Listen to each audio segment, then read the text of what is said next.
Yo, what up, what up, what up? Welcome to the 12th episode. I remember this time. The 12th episode of Wrestling with the Bros.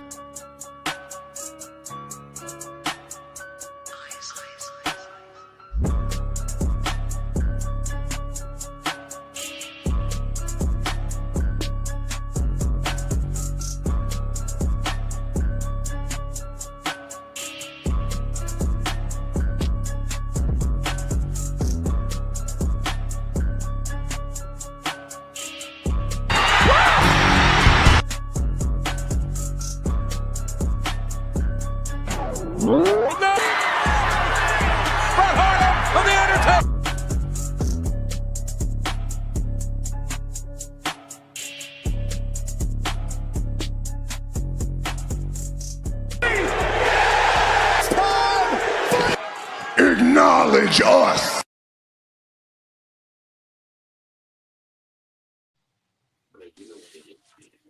Yo, what is going on? Oh, man, my back started itching all of a sudden as soon as I start talking, but nevertheless, we're good. It's Wrestling with the Bros once again. How are you guys doing today? Hey, you know what? It is a great day for a great show. And we got a lot to talk about, a lot to get to. As you can see, if you can't tell, look at Fair's face, ladies and gentlemen, and he's ready. He's ready. Him and James are going to have a standoff, or I don't know what you want to call a standoff. They're going to have a one-on-one match, just like their favorites Jey Uso and LA Knight had on Monday Night Raw. They're going to butt it out. They're going to talk about it. We are ready for it here on Wrestling with the Bros. And make sure you hit that like, subscribe button on our YouTube channel, Wrestling with the Bros. So that way, and be notified. Hit that bell so you can be notified when we go live. Like hit the Twitter now. Hit the Twitter. Oh, the other way. Hit the Twitter. Yeah. The other way for me too. Up in the bottom left hand corner. Yeah, there you go. Bottom left hand corner. Please follow WWTV 2024. Follow us. You know what I'm saying? Hit that. And subscribe, man. We see you watching. We see you watching. Hit the button. Hit the button. It's free 99. It's free 99. It is. It's free 99. Ain't gonna cost you nothing. 99.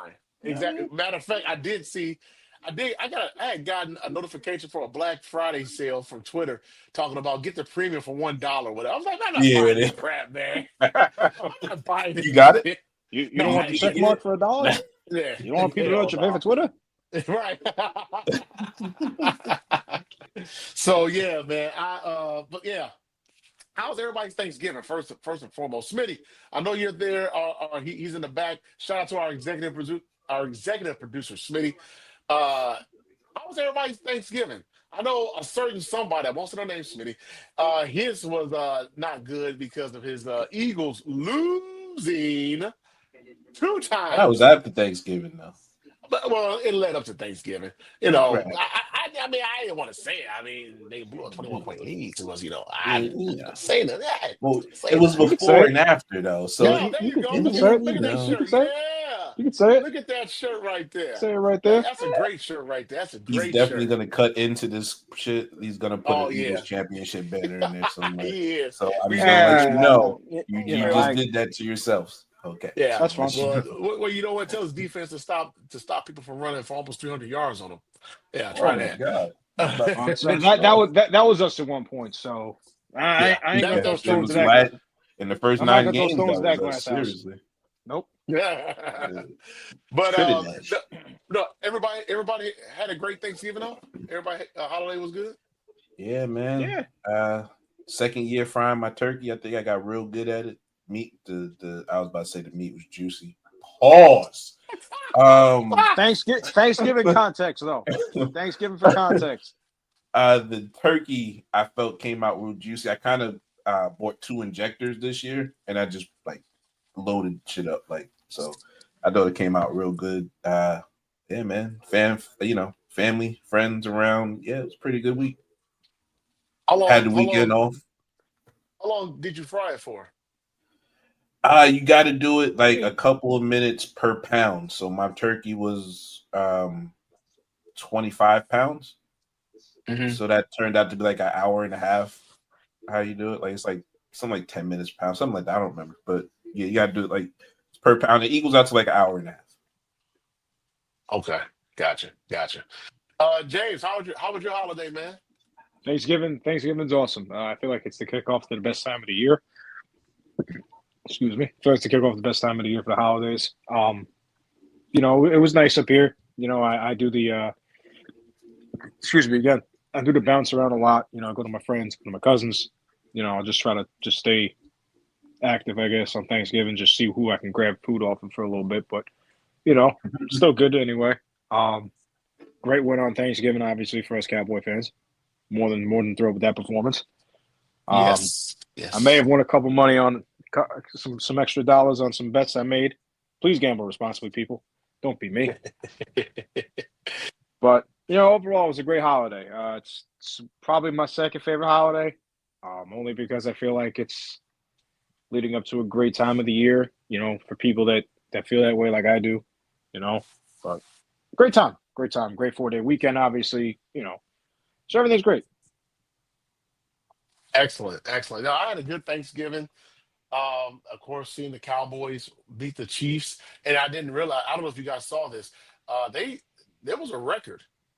Like over 52 million people watched watched the Cowboys and Chiefs on Thanksgiving. So and they said that's a record. I forgot what the current record was, or the record was prior to that.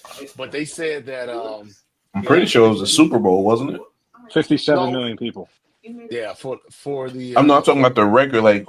I've never heard over 50 except for a Super Bowl, unless it's maybe an NFC Championship game, maybe. But what was the other highest? It might have been last year's Thanksgiving or something. I don't know.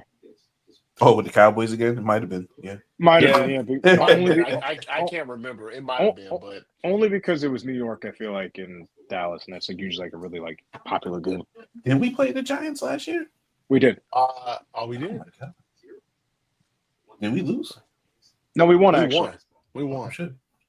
Well, a few times we won, Cooper. Yeah.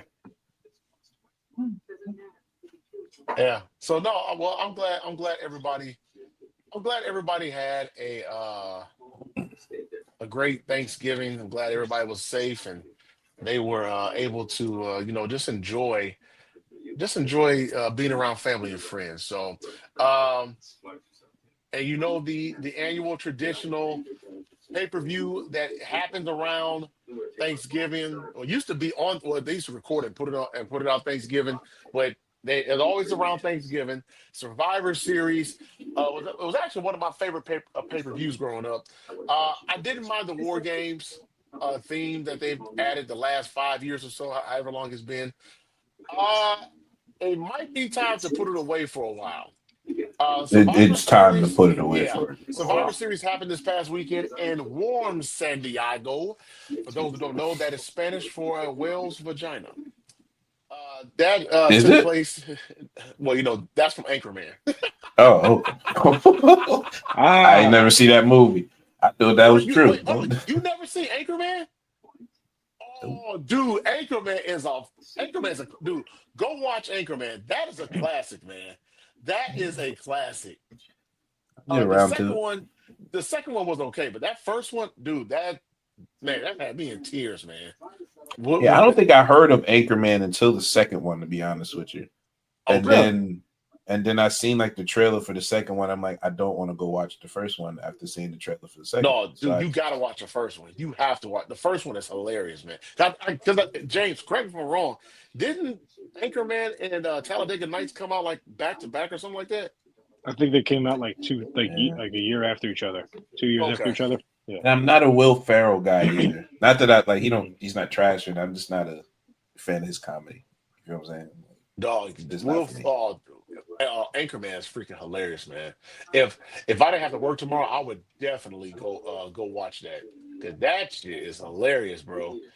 But Survivor Series took place in the home of Ron Burgundy, San Diego, and I think it's time for War Games to be retired or put on the shelf for a little while. The women's, it was only 4 matches. The women's War Games. Then you had Dom and John Cena for the IC title. You had Stephanie Vacure against Nikki Bella for the women's title, and then the men's War Game. match. Fellas, Stephanie Vaquer. where? Hell yeah, Stephanie Vaquer. Velcro. I thought it was Velcro. Velcro. Velcro. Y'all chat up for that. Stephanie Velcro. Yeah, Stephanie Yeah.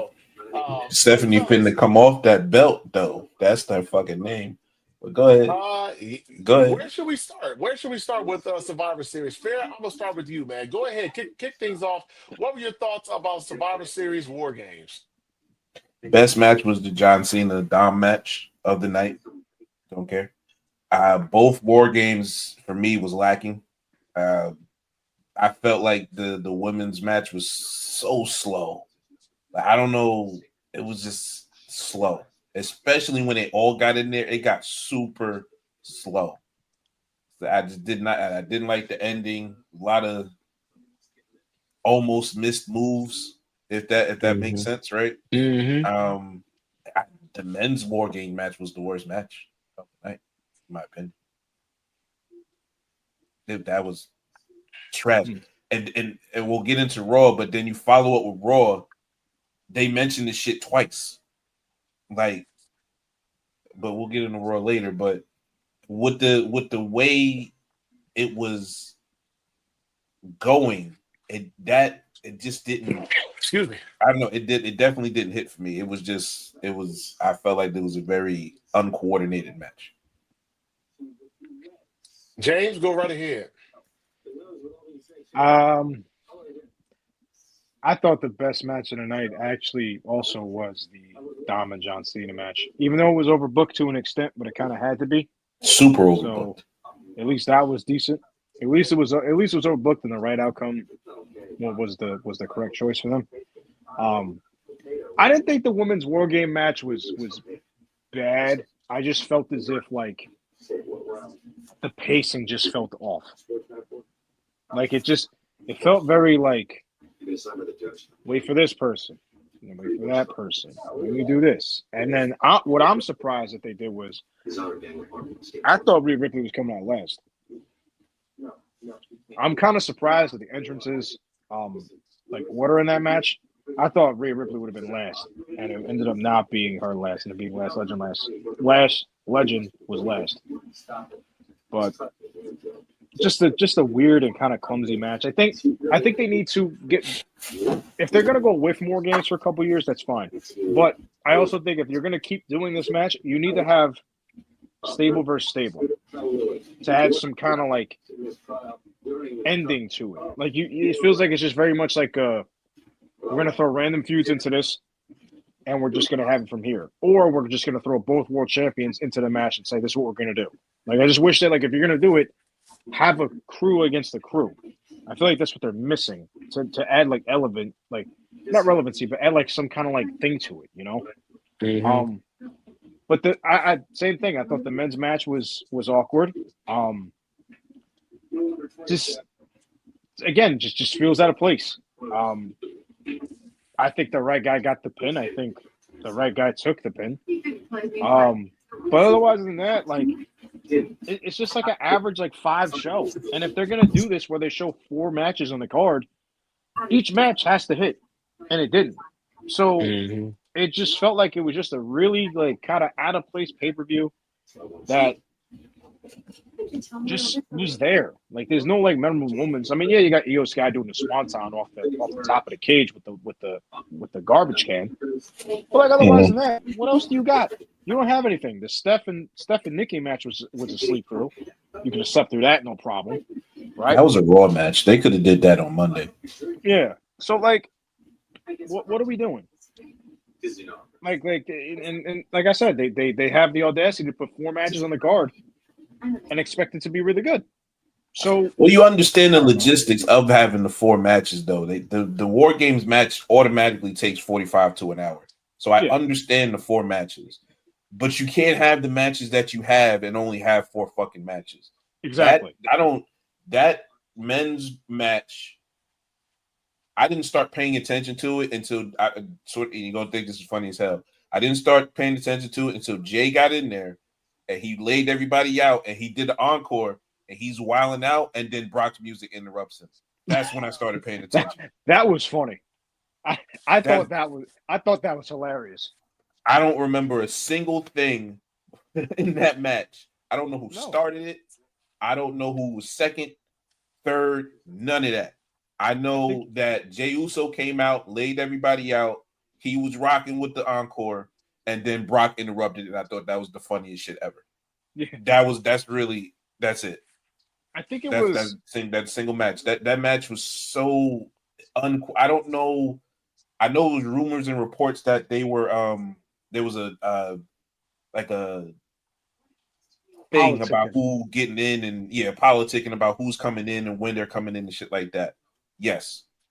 Okay. But to put that out though, that was not good. I don't want to call things trash and say stuff like that because that's kind of crazy.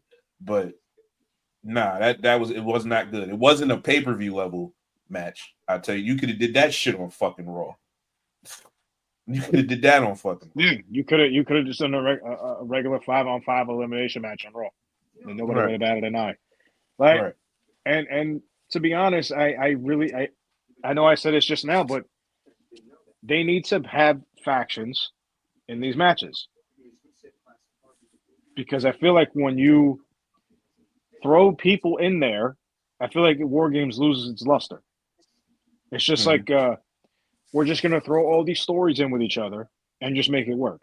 Whereas you could just have stable A versus stable B, and that's your War Games match. But for whatever reason, they don't want to do that. So, look, either it goes away we all know or it comes it back. was going to be Division versus some hodgepodge of the old bloodline with CM Punk and whoever, right? It was going to be that with Seth Rollins. So the adjustment had to be the adjustment, right? But the landscape of the faction was there. But it changed since then, and you didn't reflect this match to make that change kind of mean something other than letting Braun get the pin. Yes, which I love. You know what I'm saying? So, although he gets a pin, getting interference from a dude in a no DQ match, like we've seen that before several times. The only thing is that we don't know whose face it is. So. Again, it didn't hit. Neither War Games match to me hit. And it's sad that the Novelty Act was the best match on the goddamn card. You know, like you're phoning it in at this point, which I get it. It's cool. I understand why you're doing it because you're trying to get to Rumble. Understand it, or you're trying to get to maybe the first Raw of the year because that's kind of you making that to be a big card as far as what the announcement was on Raw. But yeah, you're phoning it in. We're getting the Cena's night, and then next stop is the New Year. It's just you're absolutely phoning it in. The only thing that is relatively good right now is any Cena appearance. So. And his next appearance is not until the 13th, which is it will be next week. Yeah. So go ahead, James. Go ahead, and I'll give my. And the worst part is too, like you said, they're phoning it in. They don't have a PLE until January 31st. That is 9 weeks away. Oh wow! I didn't realize that. Look, I know that like you said, they're phoning it in. But if they're phoning it in for 8 weeks and relying on that first Monday Night Raw of the year to be good, they're throwing all their chips on the table for that one night because, man, I don't know how you could last 8 months. 8 months. 8 weeks, 9 weeks without having some kind of captivating story or some kind of like thing that kind of makes it like, oh shit, now we actually have to tune in. Not that we don't do it anyway, but. You really have to like sell people on something because that's a long way. It may seem short, but it's a long way away to the Rumble. That's basically February. So if they phone it in from now until January 31st to February 1st, it's going to be a long 9 weeks for them. So that's why I said, before you go, Chris, that's why I said that it feels like they're making that first Raw and that first SmackDown, because also that's the world premiere for that year too. They're making that first those two shows in the first part of the year, I think that's going to be a semi pay-per-view, especially the one on Netflix. Yes. So I don't know about the 9-8 weeks because they're going to load that card for Raw. They already put the championship match on there. We're about to get to that on for Raw. I'll go into the rest of it. But I know 3 or 4 matches off the top of my dome that they're going to go to, and it's going to probably just rock that Raw and pop a big rating. But go ahead, Chris, you had something to say. No, I was snowed in pretty much Saturday, so I was kind of looking forward to seeing the pay-per-view because it gave me something to watch. I cleaned house, did all the stuff I had to do and everything, and it was 4 matches. And of course, the War Games matches take about an hour in themselves. And I agree with you both. Cena and Dominic Mysterio was the best match of the night. The men, I think I see your points I see you guys' points about them phoning it in, because I look at what, to me, there was really like the only thing that we got out of the men's War Game match was the fact that they started doing you got the tease for Cody Roman part 3, and then also too you got the masked man, which they didn't reveal, and they threw you off, so you could see make people think that it's Seth Rollins, and I guess it was Austin Theory. I guess they confirmed that or whatever. So yeah, I don't know, man. I don't know. It was okay. It was okay. It was something for me to watch on the Being show. stuck in the house. Yeah, I was already stuck in the house. Yeah, so I was already. I don't know, man. I really don't know what It this was an company average is. show. It's okay, Yeah, Chris. It was an average show. It was a 5 out of 10. yeah. It really was, and the thing about it, you want to close out with a bang. You don't want to go out there and lay a dud. Uh, with this, you want to go out with a bang. You want to make sure that you end the note or end the year on a good note as far as your PLEs. And if we don't have another PLE for another 9 weeks, yeah, there's going to be some trouble. And maybe they're just trying to get through John Cena's appearance or appearances. Well, they are, and yeah. they're probably going to load that show. I fully expect the 3-on-3 with the OG Bloodline and the Vision to go down. So they're going to put a lot of matches on that Cena card, and I think also, well, no, I don't think, maybe they won't do that. Maybe that'll be Raw, that first. I'm not sure, but yeah, I mean, like I said, there's a lot of things they can put on there. I do want to see what NXT stars they pick for the Cena show. I know the people in the Iron Classic are supposed to be having something involved with that, but yeah, I that show is going to be good. But then you got that Raw. I think, like I said, that's going to be a mini PLE, and then you have back-to-back. Remember, they got back-to-back Saturday Night Main Event, and then Rumbles the next week. So they're doing the back-to-back, quote-unquote, PLEs again. So I don't know. That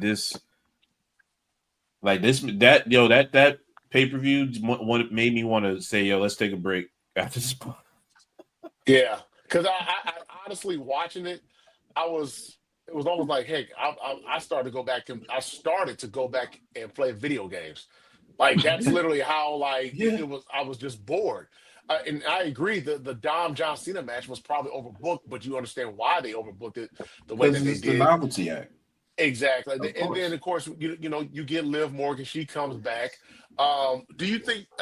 And I want to ask this. I want to ask this question. Do you think they potentially? Well, you're starting to see a little bit of it. I think people have been wanting. I know you guys have been. Maybe all of us have been wanting the Judgment Day to break up, and I think I thought maybe that they were going to have Liv become a baby face when she came back. I think you're going to start to see Judgment Day maybe, finally, hopefully, break up. Mm, Uh, as much as we kind of wanted to, I don't think it will, because I think what it does is it's the opposite of the vision, in the sense of it's gonna They have a propel vision. people. Yes, and it's gonna propel people to the main event scene. I think the reason why Triple H has kind of kept it around for so long is because it turned Dominic Mysterio into a star. It made Damian Priest a world heavyweight champion. Rhea Ripley was already a superstar beforehand, but she really enhanced her She reached the career next. She to reached the the next peak level. mhm. of what Yeah. it is. JD McDonough is a great worker. Finn Balor had all the potential in the world, but he stays relevant through them. Raquel Rodriguez really hit her stride with them, and they have a future super. Roxanne Perez is one of the faces of that women's division, future faces. So Future faces, yeah. That good Mhm. correction. why would you want to break it up just for the sake of it lasting too long? I think it's really been something that has kind of capitalized on creating superstars for them. So for them to break it up, it kind of wouldn't make no sense. Now, if you're talking maybe if some other things happen along the way, absolutely I see it. But as for that part of it, what I think they're going to do with them next, I didn't hear the entire part of the three cards, what they're going to do in Brooklyn, because that kind of cut out for me.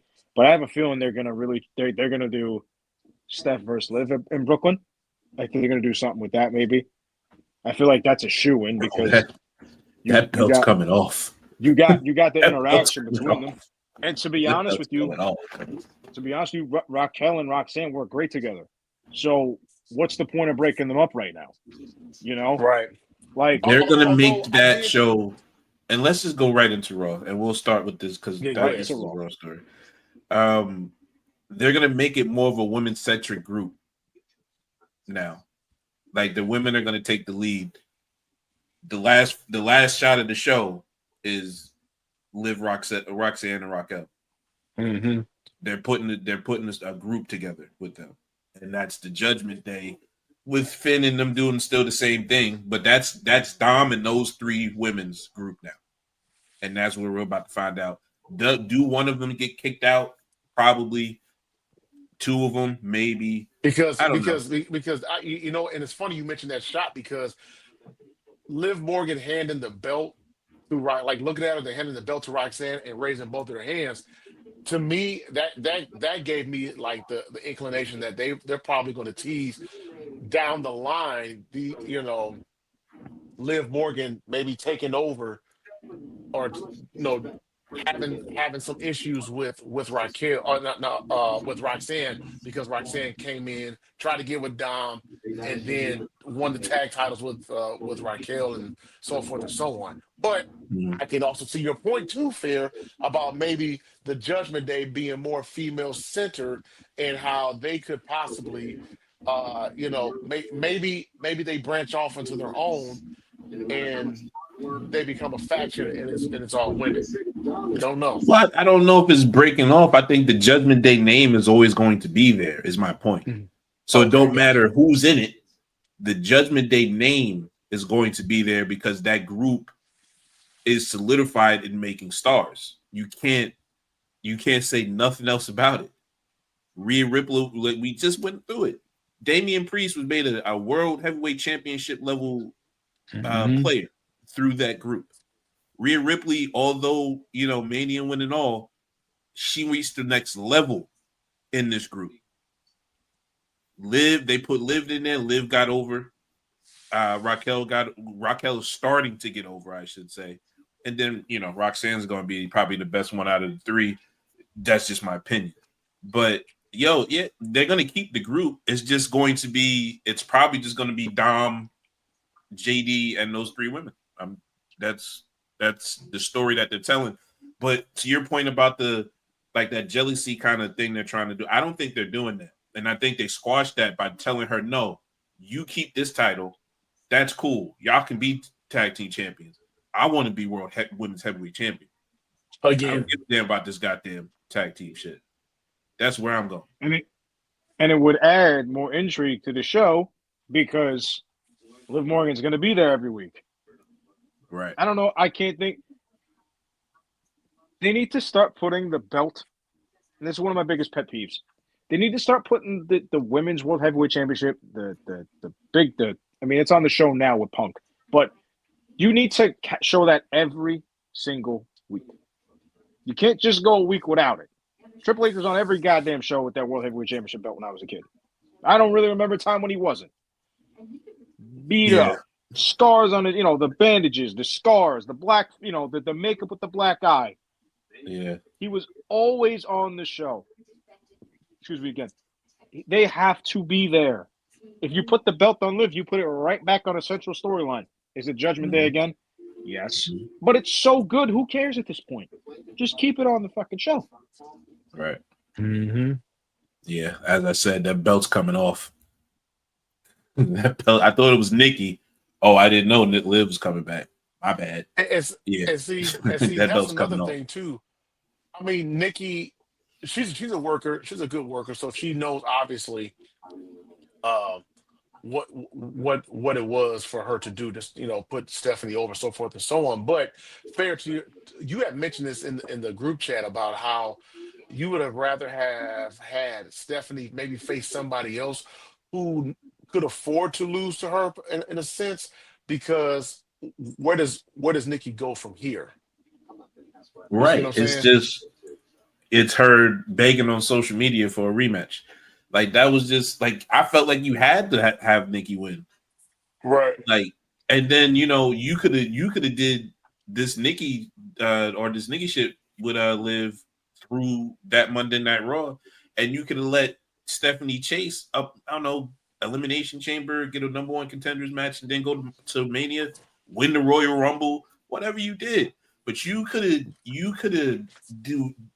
killed two birds with one stone, put Stephanie Valkyrie on a really good chase to the title again, and then you could have had Liv beat Nikki to give Liv a good name that she beat, Hall of Famer type name. And then you could have had that. You could have had that collide at goddamn WrestleMania. That I felt that was the easiest shit. If you was gonna bring Liv back, that should have been the booking. I don't understand why it wasn't. And not to mention too, before Liv got hurt, they had an interaction. Before she got hurt, Liv and Nikki Bella in the same ring. They had an interaction. They had a story that was going to happen, and she got hurt. So I don't know why they didn't think, oh, maybe we should just restart it from here. Yeah. But again, I feel as if you're going to have champions and credible big time champions, they need to be on the show. And I feel as if you put the belt back on Liv Morgan with Raquel and Roxanne, there's your segue to being there every week. Now, Stephanie has been on the show more the last 3 or 4 weeks. Mm-hmm. Like, she's at least had a vignette. She's had some backstages. She had a couple matches. Like, these last couple of shows, they have put her on the show, or showed the title at least, every week. So that was good. I just feel like they rushed it. They thought they had something. She gets cheers, she gets pops enough, right? That is just rushed.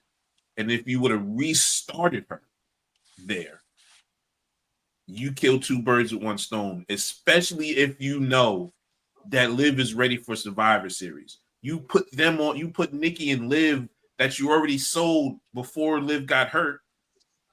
Put them on the collision path in that Barclays Center. Do that.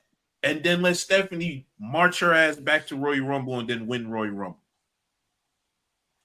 Come on, I don't know. I felt like that was the easiest thing. But you can't expect this company to book anything like that because one track mind.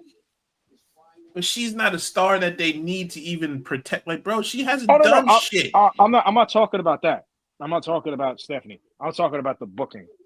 No, but the booking is Stephanie. If she hasn't done shit, she ain't Roman Reigns to have a fucking rep to protect. She ain't Cody Rhodes, CM Punk. She's just getting here. You fucked up. Renew it. strong vignettes, fucking strong wins, all the way up to you. You're not doing shit else for 8 weeks. Just give her a fucking momentum shot and then let her win Royal Rumble. You don't have to have a belt to prove that you're over. That stupid shit should not be happening.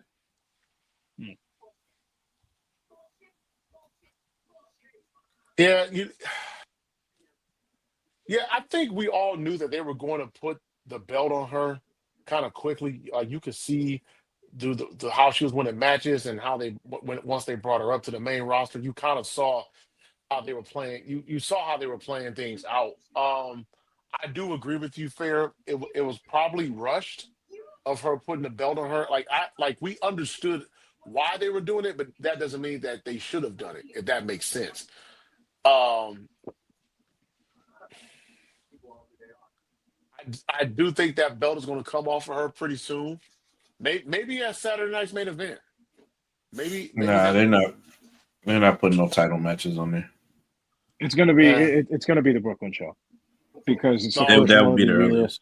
Yeah, Rumble at first the one maybe year. Rumble, maybe the Yeah. Saturday night main event before that. It's in, She's losing no, that it's fucking in, belt. It's in DC. You mean Saturday night. No, we events talking in about DC. when she's gonna lose or the belt or when that. They're not gonna put no title matches on Saturday night main event. That is about John Cena. I got No you.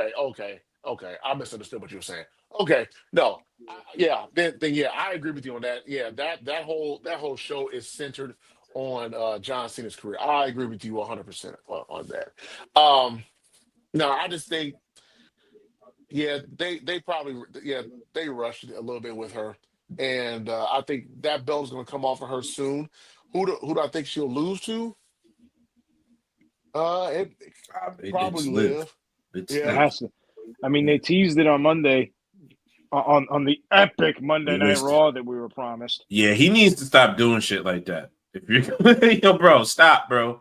I can't defend you in these streets, and you talking about epic Monday Night Raws, and you gave me a fucking 6.5. Don't do that shit no more. It was a solid show. It was a 6.5. The only excitement.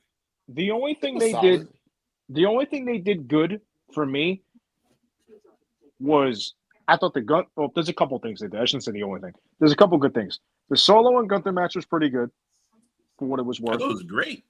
I thought the Solo and Gunther match was really good. Heel on heel. Solo's a really good worker, very underrated worker.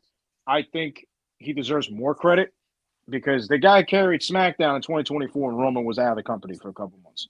The guy was amazingly good on SmackDown. He gets disrespected a lot. He does. For no reason. He's really good. He's honestly the best promo cutter out of him, Jimmy and Jay. Right? Absolutely. I think he's a very underrated worker. And yeah, I know he's stuck with the You MFT. forget he works because he's so good on the mic and on his backstage skits and shit like that. And he used to be able to work and he could pull it out anytime. Like I expected that match. I expected. And to tell you the truth, if he's not stuck with the MFT of the Tonga Loa and Paula Tonga and the Jeff Cobb, that shit up, by the way. And it's like, they gotta blow that shit up. It's like, look, I get it, you know, it's cool or whatever, but the guy's really good at what he does. He could be funny, he could be serious, and he's like a good guy to have, like an upper mid card kind of guy, you know. Maybe he fights for the championship one day. I don't know. Maybe he does. But, he'll have that belt. He'll have that belt at least a couple of times. But it's good for the business because at least they have a guy that they know can work, and he can work. They're grooming him. Yeah. They're doing a better job. I should say Triple H is doing a better job with Solo than what Vince did with Roman during those same type of years. Absolutely. Sucker and Succotash happened in the same gap of Solo's career that he's been on the main roster. Think about that. Oh my God, I remember that. We're trying not to. I remember that, man. The same 2 to 3 year. What Solo's been up here like 4 years, right? That same 4 years, Vince had that man saying "sucker and succotash." I forget all the dumb shit he used to fucking say. To believe that shit was insane. They tried to get that shit off. Like, bro, I said, stop saying that, bro. That shit was crazy. Yeah. Believe that. Stop. That's not a tagline. But bro, he is perfectly suited right now to be where he is. He is at the top of the mid card. And in a couple of years, when y'all actually start respecting his work, y'all gonna realize that man is on point. One of the best wrestling characters in wrestling today, bro. He is the total backstage, promo, in ring when he wants to, or when they ask him to, I guess. But he is very underrated. Very, very underrated. I took that over. Sorry. No, it's fine. I mean, you basically everything ahead. Everything I was trying to say, you could probably say it better. But it's like he's really good for what they do. And to be honest, I like how they reintroduced Liv Morgan back into the show. She was everywhere. Checking the Judgment Day. Mm-hmm. Stephanie. At the end of the show, when they had all the women tag teams come out, Liv Morgan was front and center. Saying the Judgment Day is back. Like, they really said, "Oh, we missed you, so here you go." And it's good because they need that. They need that person. They need that woman back in there again, and she can do it. She really can do it because when you have Rhea and Io, isn't that right? the name of the team? Isn't it? It is. It is. Okay. And then you got Bird Lady and you got Bailey, and then you got Charlotte and Alexa. You got all these women in tag matches. Tag team stables. Liv Morgan is like, here you go, take the ball and go with it.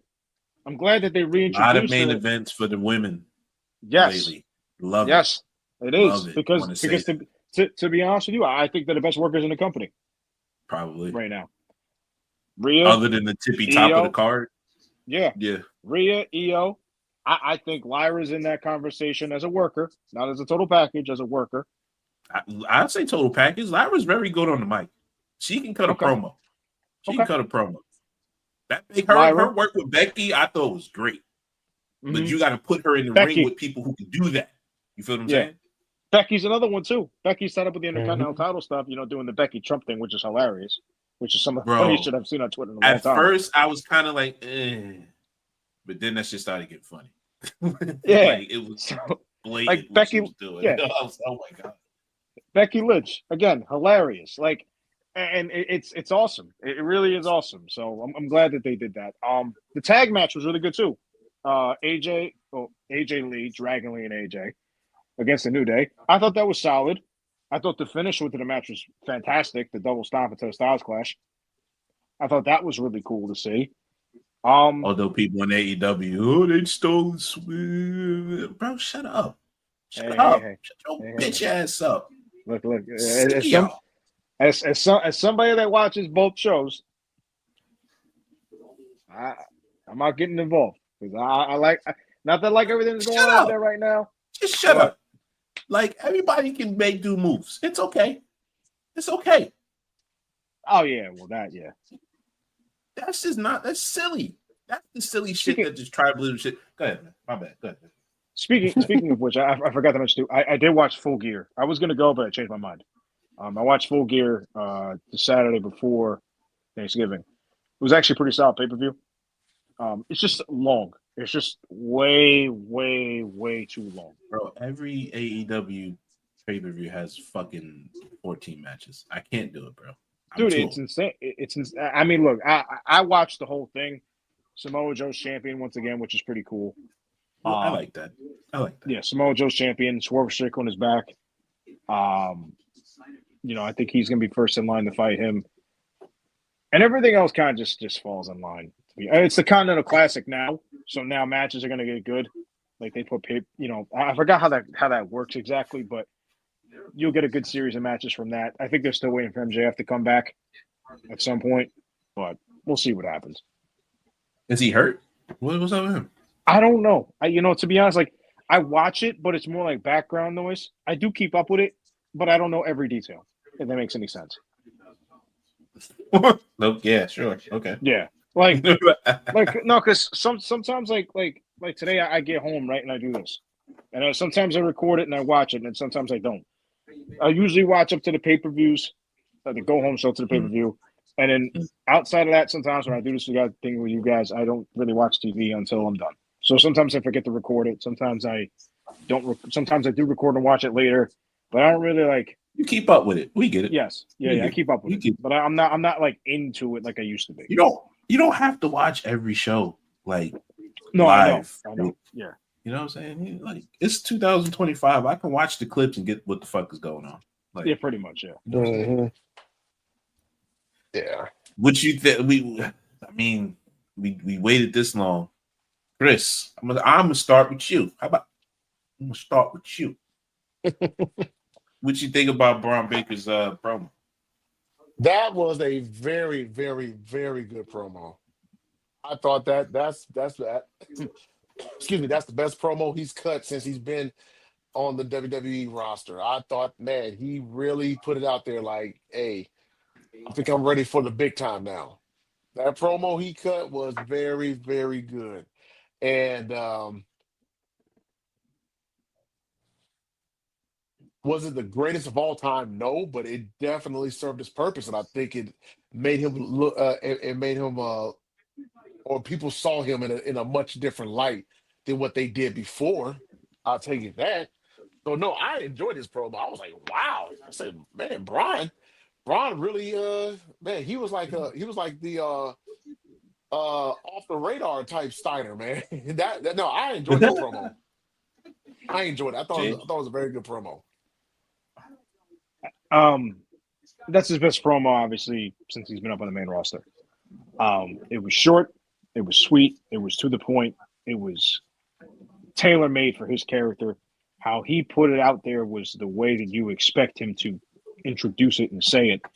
I do think that him doing that on his own is a big sign for them to say, you are our future and you are the guy going forward, and we need you to take this and go forward with it. The one thing I did like about it was it felt like he made it to where it was his style and it didn't feel scripted. It didn't feel unauthentic. It felt authentic and raw, and like, this is who Braun Breaker is. A destroyer, a badass, a dog, things like that. It made him like it fit his character to what they want him to do.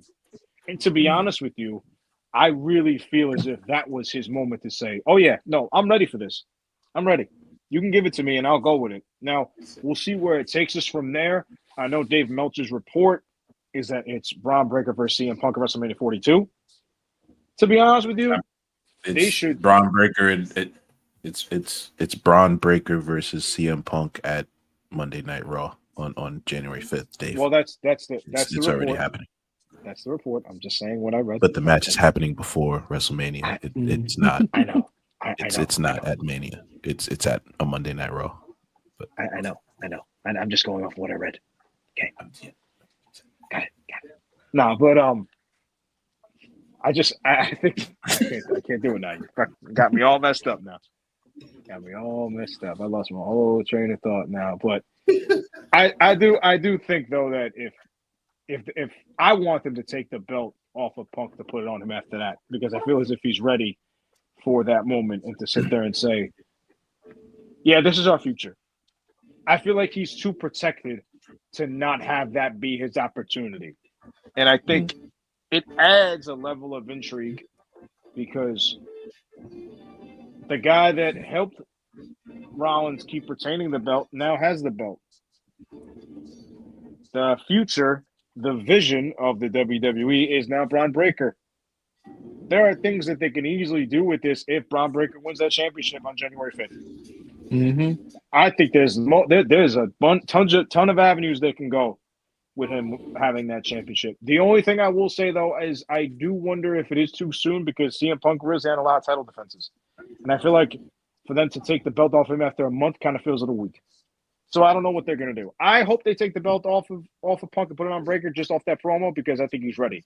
But I also think they kind of sat there and was like, well, now we have to pivot right away again. So I don't know what they're going to do. But all right, so I'm gonna give my take in this order, but it's gonna be backwards. Okay, I'm a book what's going to happen right now. I'm gonna put it on wax. I'm gonna book it straight up. Okay. Braun Breaker beats CM Punk. Right? Where's Elimination Chamber? Chicago. CM Punk beats Braun Breaker. Or he wins the belt. He doesn't pin him, but he wins the belt at Elimination Chamber in Chicago. Got me? Third and final match. Braun Breaker versus CM Punk for the World Heavyweight Championship. Braun Breaker wins. That's the booking. Putting it down. Now, other part of it. Yo, yeah. Was this, let me just get this off my chest real quick. Was this some groundbreaking fucking promo? No. Okay. He didn't do anything special pertaining to what he said. Okay. The feeling is what I'm going off of. He made me feel like, yo, you're ready. And that's what I loved about that promo. Now, with that being said, because this is what I really want to talk about. Okay. I've been saying when a certain somebody from LA was given chances to tell me and make me feel like he's the guy, and he failed. Braun Breaker made you feel like he was the guy. Am I wrong, Chris? No. Am I wrong, James? I'm not saying you are wrong. That's all I'm saying about LA Knight when I say he's not there yet. He's never made you feel like he was the next one. He's never made you feel. You cannot lie and tell me, give me the date and time. You have never heard him or ever made you feel like he was supposed to be the next guy. You just want it because you know he's over. You want it because most of us are goddamn addicts of the Attitude Era, and he walks and talks like he's fucking from the Attitude Era. Get your gimmick off. I don't give a shit how you do it. But don't tell me that's a dude that should be getting these titles over certain people. No way he should be getting a title before fucking Braun Breaker. I know Jay gave me the feeling and this pod the feeling when he was going up against Gunther and he fucking was supposed to win that title before WrestleMania. He gave you that feeling that he was the next guy. LA Knight never do that for you. Ain't never do that for you. Good worker. He definitely deserves a title shot and a title and all of that shit. I'm not saying that. But I'm not here for that manufactured bullshit. I'm not. You're not going to sit here and trick me and fucking Jedi mind trick me into believing that dude deserves before other people. He don't. They need to do more work for him. James, the floor is yours. You know, we didn't mention that match. We did not mention the LA Knight versus the Uso match. Which I know, because I booked it before. I thought it was okay. But before I get into it, I just want to remind you guys, whose game is it? It's Michael Jordan's game. What everybody's saying? Michael Jordan's game. Nice. What everybody's saying. Mm-hmm. I'm happy he's getting this opportunity against Gunther. Now, I don't think he wins because I feel like it's been penciled in stone that Gunther is going to be the one to beat John Cena. You said he's the guy. The guy gets that. I did. Yeah, but the dude that's the hater. Here, no, the dude that's the hater. Here, look at me. See me? I'm looking at you. LA Knight wins that match next week. I said it. Remember that. I don't care if he wins a match. It doesn't matter. My glasses are off. I can't believe it or see it. See me.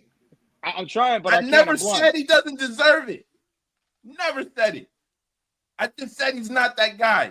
So don't tell me he deserves over a Jey Uso, because Jey Uso's been killing it, not for 2 years since he's been on the Raw roster. No, sir. It's been 4 years since the bloodline. He's part of that. Remember that. Oh, he And is. it ain't just Roman coattail riding with Jey Uso, and both of those Usos, by the way. They had their own thing with Sammy, especially after Sammy got there. They had their own swag. So it was not coattail riding. It was not. They all had equal share of that group. He doesn't deserve it over a Jey Uso. He doesn't deserve it over a Braun Breaker. We all just went over that.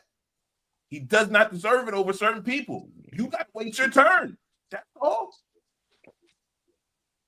I do think it's gonna happen soon though. I don't know how fucking soon, but it's gonna happen soon. The only thing, my biggest thing with Jey Uso is same thing. I said he was really good at what he did, for what it's worth. I call him an entrance merchant. I'm not gonna lie, I still kind of feel that way. I still do. Yeah. But when he was on the road to WrestleMania, there were things that happened, some botches and shit. But he made it work because it was a believable story. And he told it really well. The biggest problem is I felt as if once he got that belt, they didn't give it to him long enough to really develop anything. And to be honest, I'm kind of just over the whole Yeet thing. I am. I'm not going to lie to you. I'm sure you're over the air thing too. So we're going to see eye to eye for that for the time being. I just don't believe. And now at this point, I want Braun Breaker to win the championship. I do. I really do. Do I think it's going to happen? No. But I do think that that's the next person in line for it. I would be stunned if Punk walked out of Brooklyn with that championship. With the way everything went down on Monday with that promo, and I feel as if they're going to kick off the biggest show of the year, quote unquote, the epic Monday Night Raw, that this bald fraud can't do anything right at this point. He just say it just to fucking say it. If they really want to pull the trigger and say, this is what we want, this is what we should do. Take Braun Breaker, give him the belt for a couple weeks, give it a test run. You know what it really reminds me of? It doesn't hurt Punk to lose this belt. No, I'm just saying. You know what it reminds me of? It reminds me of when Randy Orton won his first championship off of Benoit in 2004. Right? That's exactly what I'm thinking about. That's exactly the scenario I'm thinking about. And to be honest, they tried it. It didn't work. It didn't. He held it for a month or two. I think like 3 weeks. I think Benoit. I think he lost in the beginning. Triple H won it. Triple H. No. I'm saying when Randy Orton beat Benoit. I think it was at the beginning of SummerSlam 2004. And I think Unforgiven happened a month later because I think it was right after my birthday. And I remember watching it. It was before Survivor Series. I just don't remember. It was.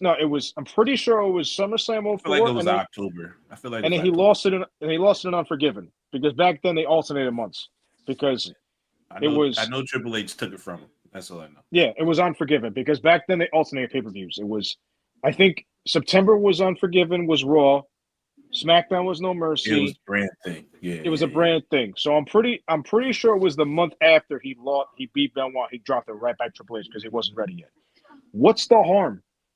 If that's your guy going forward, put it on him and see how long it lasts. You might as well try it and do it. I mean, he has Heyman at his side. Fuck how long it lasts. Just put it on him. It don't hurt. You can put. Yeah, it fits exactly what you want to do, bro. You book that Elimination Chamber so Punk can have some big fucking hoorah moment. That's what you book. You put that in there for that moment. Don't tell me you didn't. Especially considering it's in the United Center. Exactly. That's what it's in the heart of Chicago for a reason.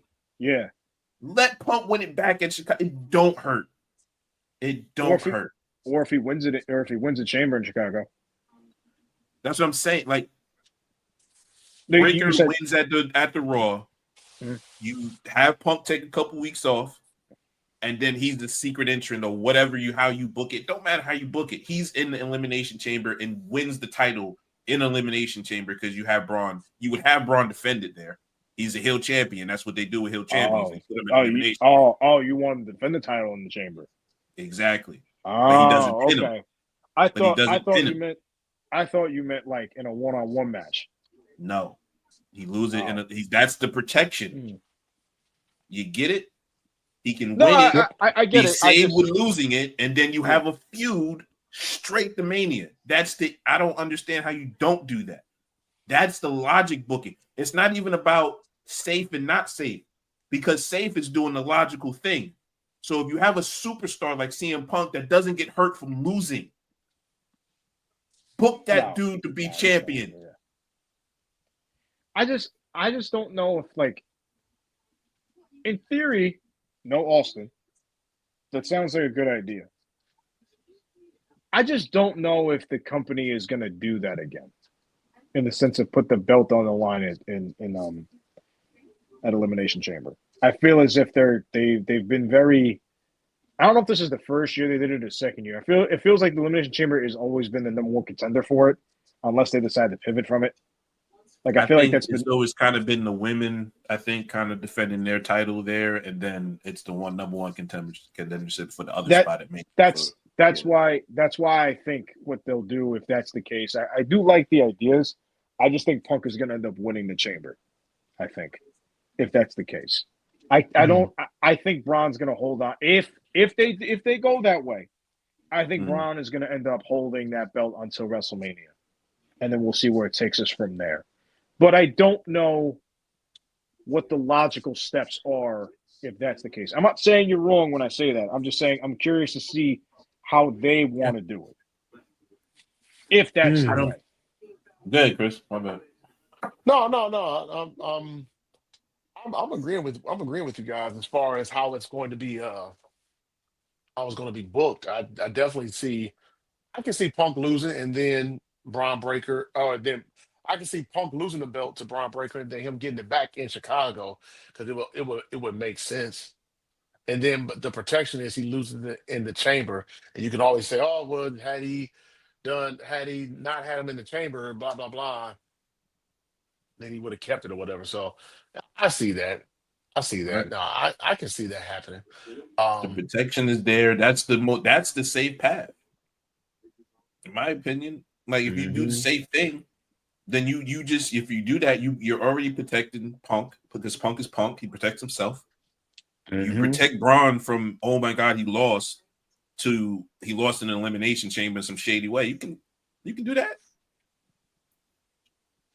I don't know. Yeah. I just feel like I just the easy thing. Who do you think the mystery guy is? Here's my thing with the mystery person. If you're going to bring in a mystery person, I hope and pray that it pays off in the end. Don't just bring this person in and then 5 months later we get nowhere with this person. Like, as far as is it going to advance the story or what? You know what I'm saying? And of course, I've seen reports that it is Austin Theory. Don't know for sure. But my thing is, don't bring somebody in and then you do nothing. You don't do anything with them. You know, the story doesn't advance, the character goes nowhere. Nobody does nothing. Like, what is this? Or it just happened in November. If by March or February or March you have, or hell, I'll say January. If you don't have anything evolving with that story, then it was a waste of a freaking opportunity, or waste of a thing for a pay-per-view. Don't waste Can I sell our you time on a name? and his time. Who? Can I sell you on the name? Okay. Ethan Page.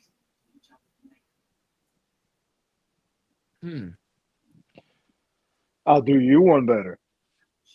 Can I sell you on this name? Montez Ford. I don't think he fit the build, though. He wasn't. Because he was kind of shortish.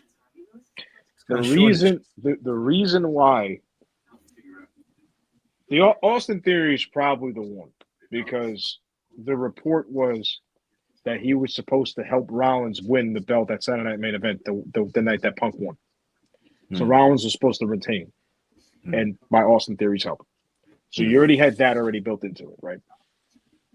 But I don't think Austin Theory is convincible enough as a heel for it to work for me.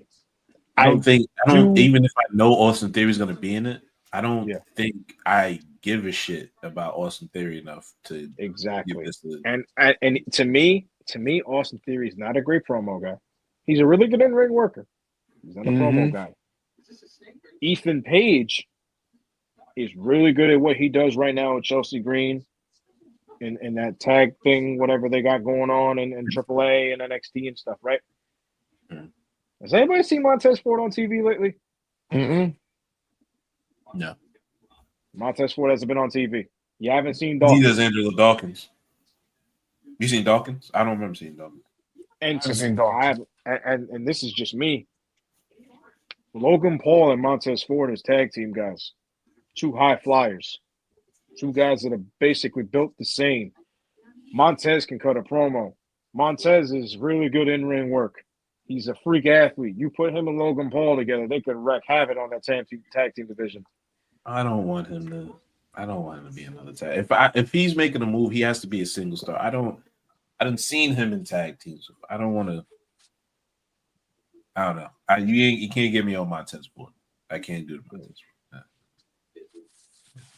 So I would. Now I do think they do reveal the mystery guy January 5th. Though. Yeah, that's again, bro. It lines up. Mm-hmm. The mystery guy helps him win the title. Doesn't hurt. Doesn't hurt. But I will say, if it is Austin Theory, I might walk out of that building and just go right home from the train right from there. I might just swim across the East River. If it's built and it was done correctly and it was done, you'll be all with the rest of the fucking morons. It'll be the same thing.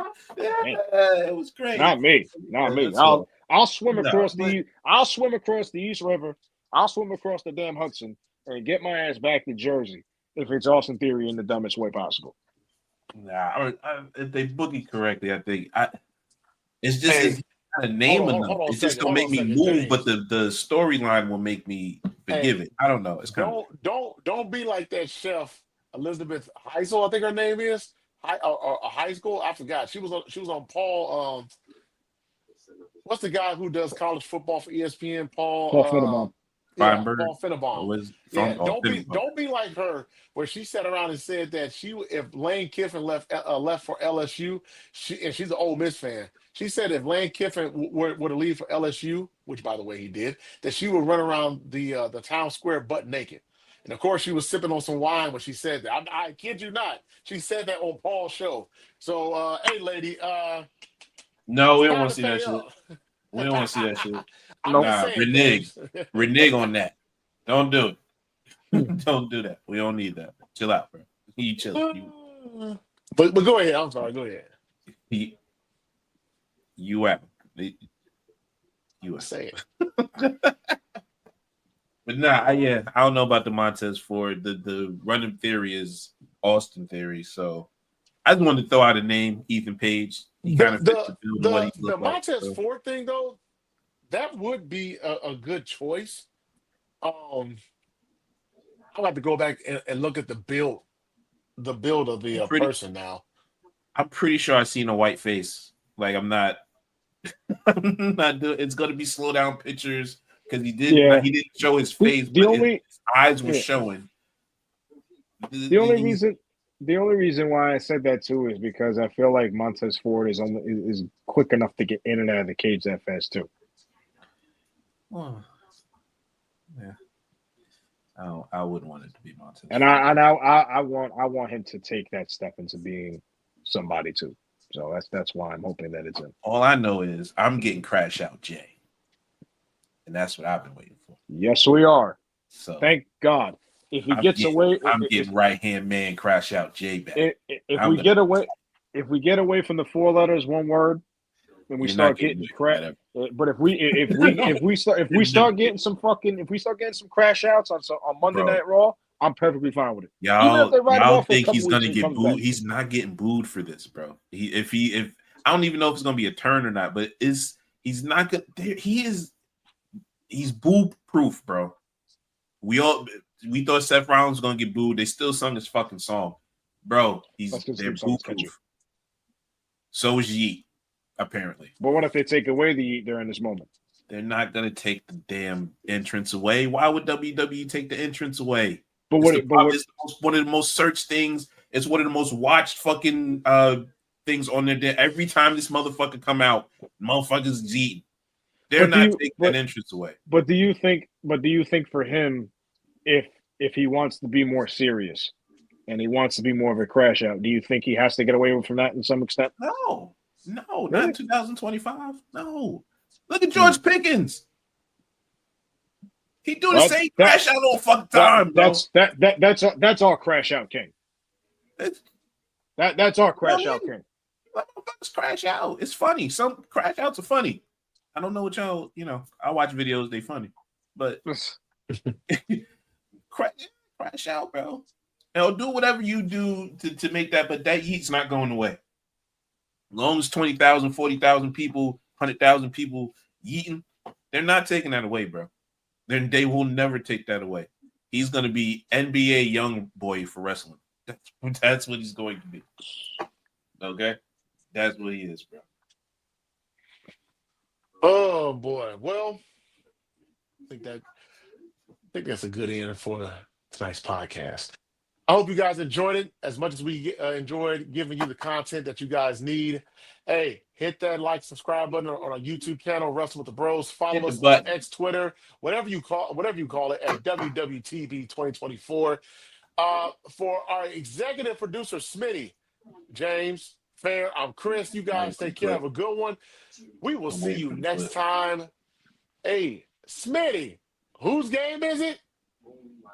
Sure as hell in LA Knights. Yeah. Hit the music. Somebody else. Yo, what up? Welcome to the 12th episode. I remember this time. The 12th episode of Wrestling with the Bros.